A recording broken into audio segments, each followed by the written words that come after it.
A turning point in Myanmar's path towards democracy as campaigning for general elections begins. Opposition leader Aung San Suu Kyi says a smooth transition is crucial, but how smooth can it be? And how ready is the military to relinquish power? And what about the Rohingyas who've lost their right to vote? This is Inside Story.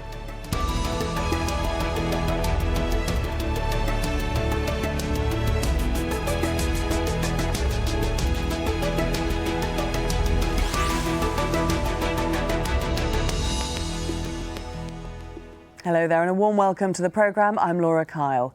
Campaigning for Myanmar's first general elections since the end to military rule began on Tuesday. Opposition leader Aung San Suu Kyi is constitutionally barred from becoming president, even if her party, the National League for Democracy, wins the votes.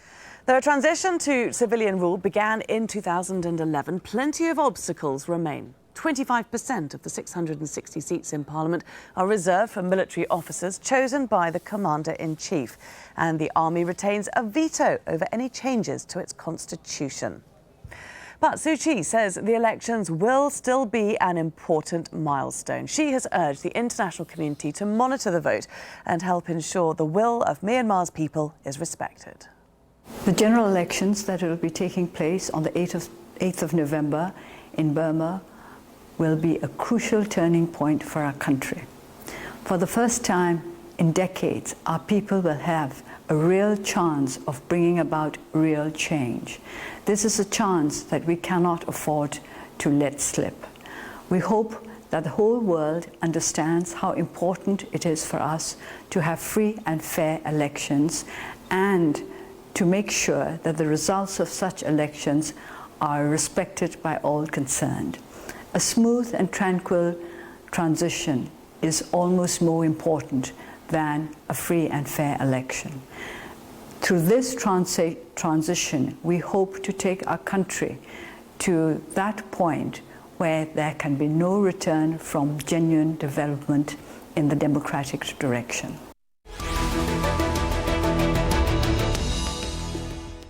Well, for more on this, I'm joined by our guests. From Kent, Wang Zani, a Myanmar scholar and dissident, now living in the UK. Zani was a former visiting scholar at the London School of Economics and Harvard University. And joining us from Sydney, Gwen Robinson, chief editor of the Nikkei Asian Review. She's also a senior fellow at the Institute of Security and International Studies. Great to have you both with us on Inside Story. And Wang Zani, if I could start with you. This is a huge moment in Myanmar's modern history. We just heard Aung San Suu Kyi there stressing the importance of these elections. Just how significant are they? Well, I take a rather skeptical view when Aung San Suu Kyi said this election is an opportunity for the people to bring about real change, in her own words. I think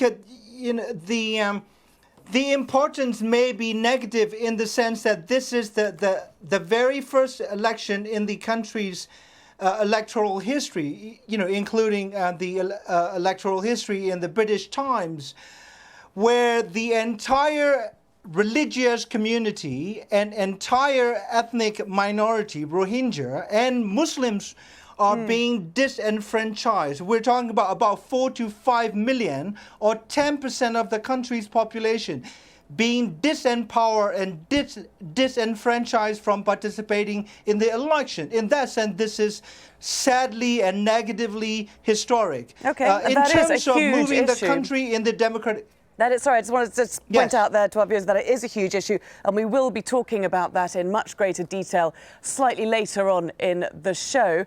Just for the moment, Gwen, if I could get your opinion on whether you share Zani's view there.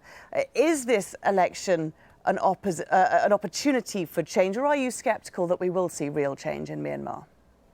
Well, we have our differences, I think, sometimes, but I do agree with Wang Zani on the aspersions about Aung San Suu Kyi's insistence and call on for free and fair elections, particularly considering the way she equates saying the transition is almost more important than a free and fair election. I mean, the two are intrinsic. If you do not have a free and fair election, you cannot have a smooth transition.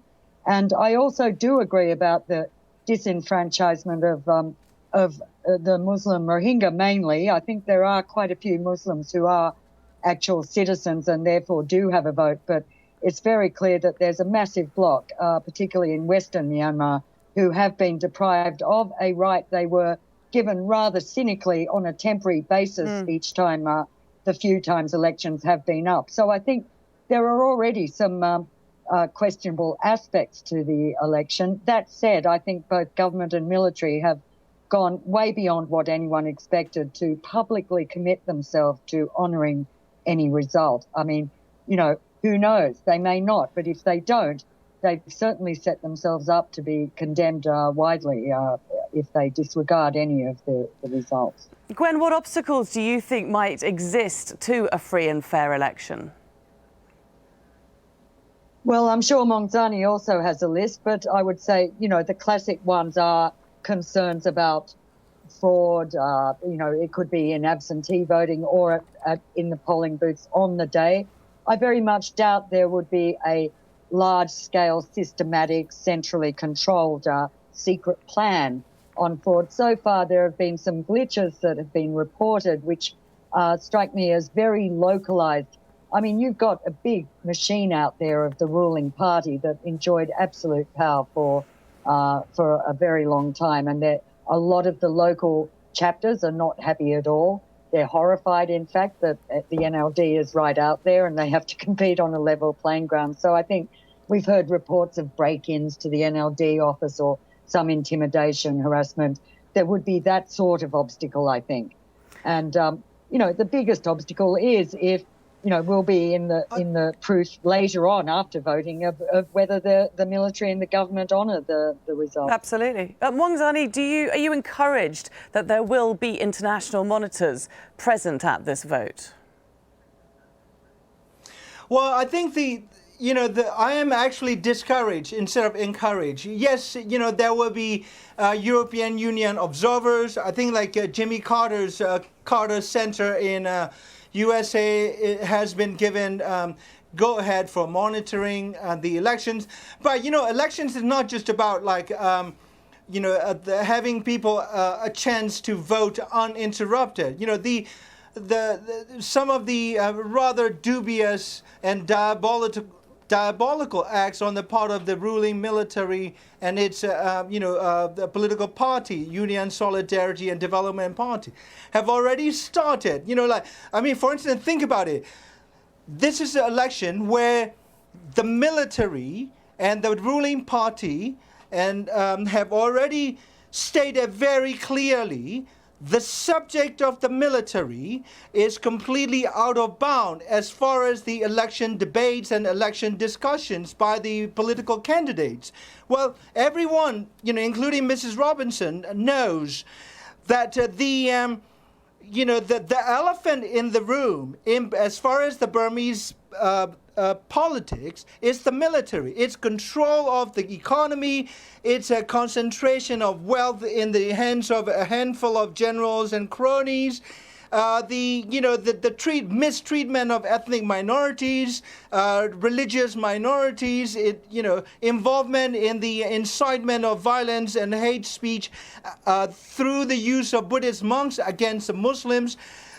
These are the issues where the military is clearly implicated, accused credibly of having been involved. And do you believe that those accusations stand today, as they did perhaps a few years ago? And the last time we had an election, the military was still in control back in 2010.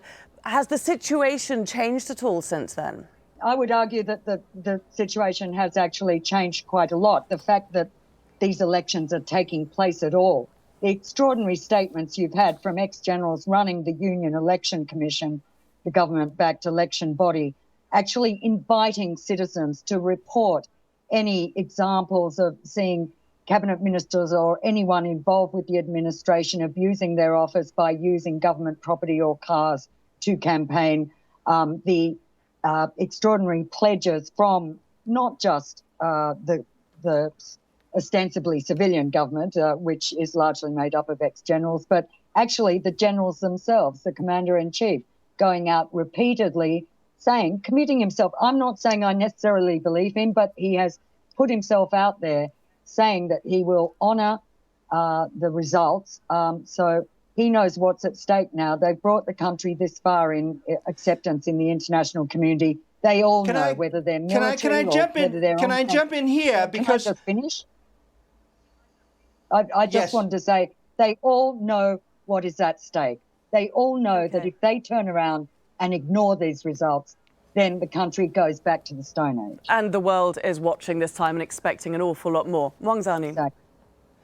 Yes, I mean, well, what does it mean to say that the world is watching and international community is watching? Well, the world has been watching when the entire Rohingya ethnic community is being decimated, with the results that the Rohingyas are fleeing the country by the thousands and drowning in high seas in Southeast Asia. And I think, like, this is not the first time when generals have promised free and fair elections, promised to honor the results that they have been promising since 1988. The issue is not that the generals are not making the right sound bites for the international community to please the ears of like outside investors and outside government officials and politicians in Washington and Canberra and London and Brussels. I have a question for you. It's something that I find interesting. Just because you mentioned there that perhaps one of the things that's pushing the military along this path of democratisation is the desire for international money, for people to invest in Myanmar. I mean, my big question is, if they're not willing to honour these results, why have they set Myanmar on this path towards democracy? Well, like 5 years ago, when the reforms were launched and they were widely praised by the entire international community, and I have argued that reforms are launched for the purpose of making the military acceptable to the international community, like an engagement with the international community require that the generals undertake some form of reforms, and that's what they have done. But it's now a consensus view from Washington to all the media that those reforms have stalled, and Aung San Suu Kyi herself has said it, the Barack Obama have said it, and other world leaders and opinion leaders have said it. The reforms have stalled already. Mm-hmm. Still, there are, the international community is not about to withhold humanitarian assistance or so-called development aid. Let's let Gwen respond to that. Do you agree? Because it is a widely held belief that these reforms have stalled over the past 6 months. Do you agree with that? I would say that reforms have slowed. That's because I think a lot of the easier reforms were done in the first few years. I mean, it got harder in the fourth year, and it's getting harder all the time. Secondly, I absolutely agree that there have been mutterings out of Washington about stalled or slowed reforms. But where is the pushback from Washington? Things are going on. Coca-Cola has come in. KFC has set up. I mean, there is a carrot and a stick being used here by the US and other international partners. Secondly, I'd just like to ask Mwangzani, if you think that the generals, this whole thing was to benefit the generals, and for example, you say even Aung San Suu Kyi has said reforms have stalled.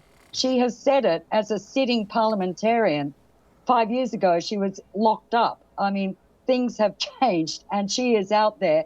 She also has the ability to help change things and move reforms forward. Has she got one Muslim in her more than 1,000 candidates competing in the elections? No, not one.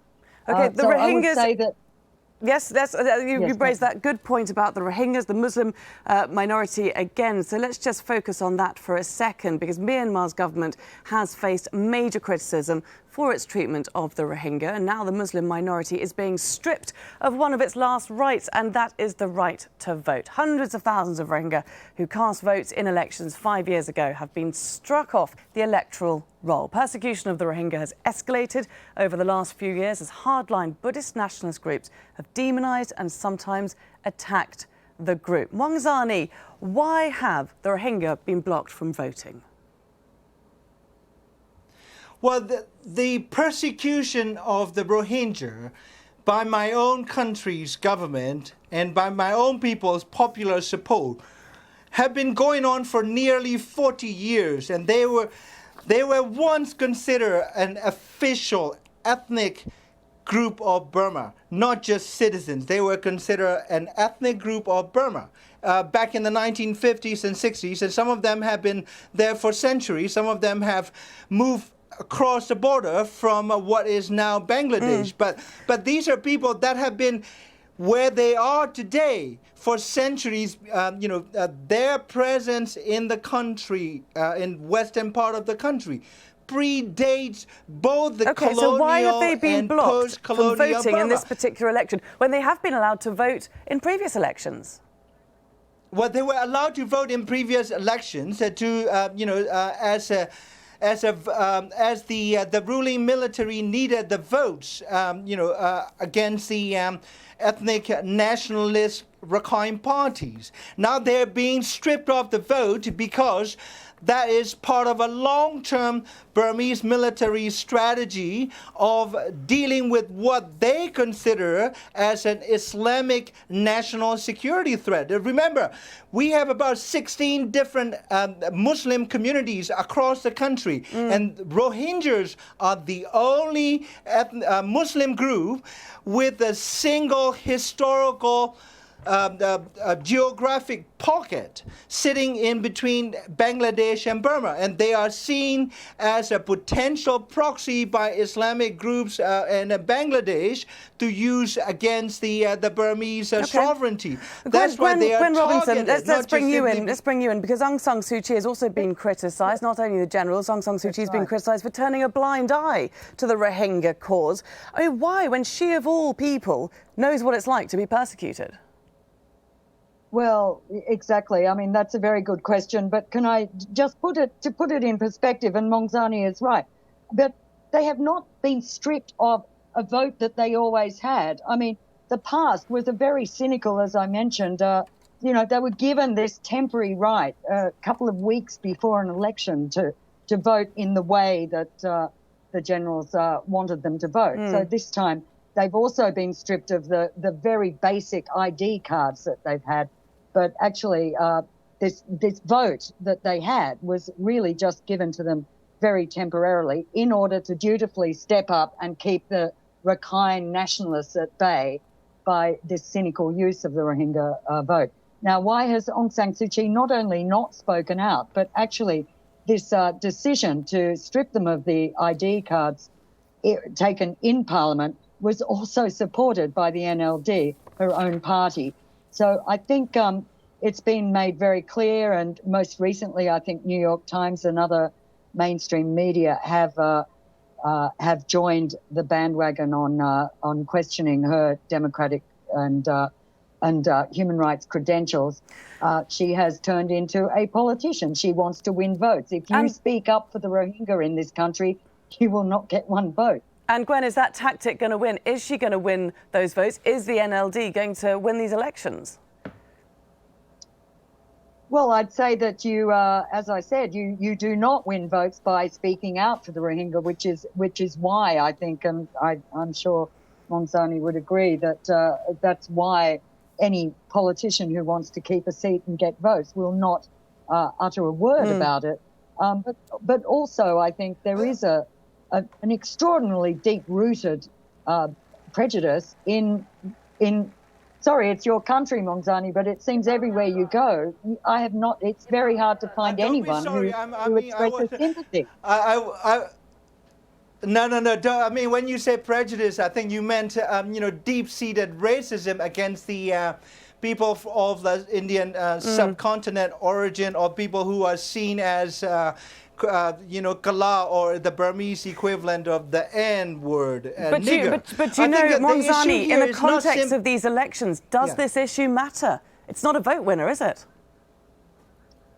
It is actually a vote winner. If you say that you are against Rohingyas and you are opposed to any type of equal rights for the Muslims, and that's precisely what the military has set up in terms of public discourse and a psychological climate. And NLD, the military has begun attacking Aung San Suu Kyi and NLD. Despite the fact that she has been completely openly indifferent to the plight of the Rohingyas, and she has not stood up, disappointing the entire human rights community around the world for the rights of Muslim minorities, not just like Rohingya. The military has attacked her, painted her as a pro-Muslim politician who is defending the rights of Rohingya, and recently they have sent out these fake emails as if they were originating from Aung San Suu Kyi to Rohingya leaders and framing does her any as of that matter? defending I'm trying Rohingyas. to get to the answer to this question now, because we are drawing to the end of our discussion. Is the NLD in a strong position? Are people excited to be voting for it with the real possibility of it getting into power? No, the people on the ground are excited, and they see a possibility for change. But what I see is at best, that these elections will weaken the grip of the military as far as their hold on parliament. But still, mind you, the Constitution is amendment-proof. This is the only constitution in the world that cannot be amended under any circumstances, and that the military controls the veto power, as you rightly said. And so, I think I'm going to check anyone's optimism, at this point, because despite the nice and liberal sounding the rhetoric coming from the generals and the ex-generals from the Union Election Commission, the reality on the ground points to the fact that the military is, still prepared to put its authoritarian hand on the country. OK. Gwen, do you agree with that? If the NLD does sweep elections, that the military is going to retain that 25% in Parliament, veto any changes to the Constitution, it's very unlikely to relinquish much power. Well, yes, but this is the thin end of the wedge. You have to start somewhere. And I think, all the factors apart from, I think the situation with the Rohingya Muslims is extremely unfortunate. But as you say, it makes very little difference numbers-wise to the ultimate result of the election. And the military does retain its 25%. But actually, if you get a very strong sweep of NLD in Parliament, things will change. She will be involved in possibly the selection of the next president. And it must be understood, this election is nothing to do with electing the president. That is done by an electoral college system after the election. And so the party that wins the most votes and the party that wins the second most votes will be the ones that will actually determine who becomes president. There'll be a lot of horse trading, and Aung San Suu Kyi has shown herself to be increasingly a real politician who will not stand up for the rights of various constituencies if it doesn't suit and if it's going to lose her votes, which is fine for a politician, except that I think she has held herself up to a higher bar in the past, and she's tumbled down from that in the eyes of many now.